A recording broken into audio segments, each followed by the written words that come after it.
That culture of keeping the pattern secret and of not writing down how to do it, and thus it is all lost today and can only be rediscovered through re-experimenting it.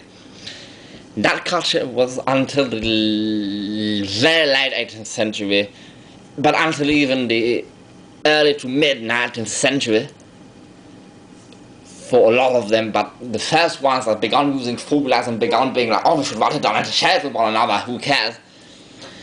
And that began in the 1770s and 1780s. At the earliest, I think. I'm not completely certain. But so,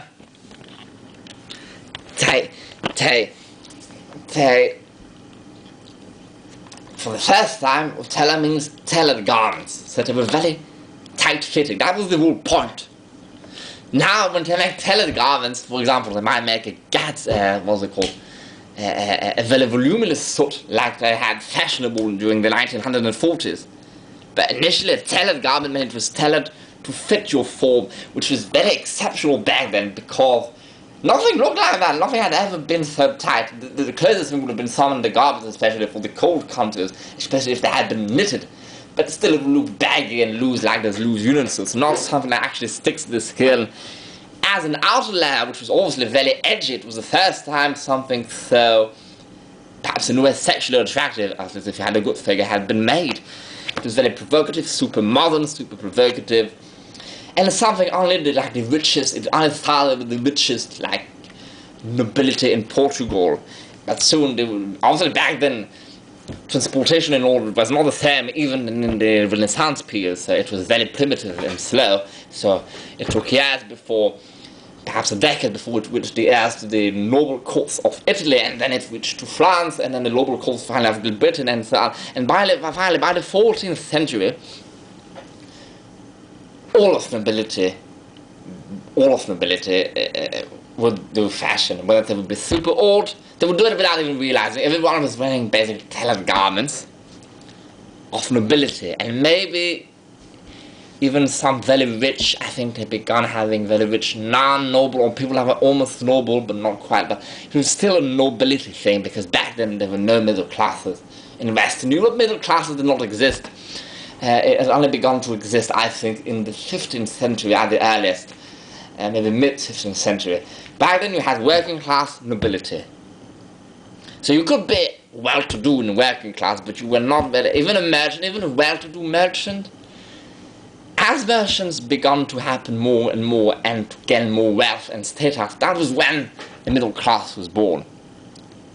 The however rich you were as a peasant, first of all you were taxed, or craftsman or peasant, and you still belong to the working class. There were rules dictating what you could dress as, and maybe you could not even if you had the money to at least sort of imitate, you would not be allowed to do it. But and then it evolutionized, and by the 15th, it says here in the book,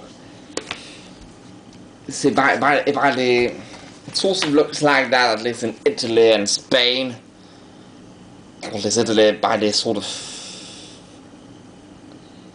to make a mistake, they said the Renaissance in the 14th century, the Renaissance started in the 15th century, but some of them dressed like that, and that was a bit before. So, as time progressed, fashion spread, so more people were doing fashion, wearing things that were not traditional, that would change. Back then, fashion did not change every season, not even every year, like in the 19th century. It changed every... It was odd. It was basically, because it was so new, initially it was a peacock affair. It was like, imagine Lady Gaga's world. Well, it was that initially, but back in the past with the technology of then. It was basically how to outstand and shock and look the most crazy, original, unique possible. And so it was almost like everyone was wearing their own fashion alone themselves, but they were tailored garments. That was the whole point. Look, suddenly we can all wear skin-tight things that look perfect because of these tailors, and because they wanted those, they would be tailors, and because they were tailors, they wanted those. And so who started, who was the egg first, or the chicken, or whatever. And as time progressed, it became a bit more uniformized. There began to be more tailors. Few of them would be only one single man. It would usually be at least three. Men tailor, then a coat maker would help them basically, and a trouser maker would make the trousers himself alone. back then they did not really have an equivalent of a waistcoat. They would be wearing more of a jerkin, because forget all of this was an ability, so they would practically be wearing sort of undergarments and then that sort of jerkin, and then when they would go out they would wear an overcoat, but they did not really have that separate piece. Basically the coat, what we would call the coat, would be all the time closed, because also buttons did not appear until the 14th century. They were a very late invention in humanity, at least in Europe. So before that everything had to be laced. So it was not like, oh, I have buttoned my coat, I can button the back on. If you had to lace it, it took ages. So it was just meant to be laced once, and that would be it. So you had no waistcoat until later on, like separate piece. The first waistcoats were really the jerkin, they were called jerkins. They were the first waistcoats, like that example here. It comes much later on, and obviously it looks more modern already. That is in the Renaissance, 16th century, so like 2 centuries afterwards. There are also a lot of changes that have occurred. Basically, back then, first of all, how did trousers evolutionize? At the same time, they wanted like these trousers, because I said the albinos probably started that because it came from their past, or at least from the common day lives of their identical race fellows. And the past of maybe their father or his grandfather, maybe even himself, if he had been lucky enough to be adopted by nobility, directly in one generation. But at the same time, they did not want to dress like, oh, I'm going to ride on a horse all the time like a common tribesman invading Europe. Well, I'm supposed to be, a wealthy nobleman. And at the same time, socks had become they invented a machine, something I forgot what it was, like a hand crank machine to help into knitting socks. And so until then, socks existed for thousands and thousands of years, but it was very a luxury, more or less, or for very cold climates.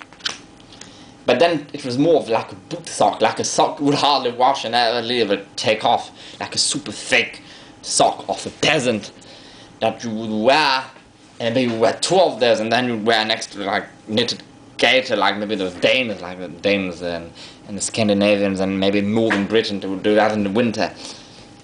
But otherwise, like a sock, you would change at least once every month, because obviously the hygiene was not the same, and washing things was difficult.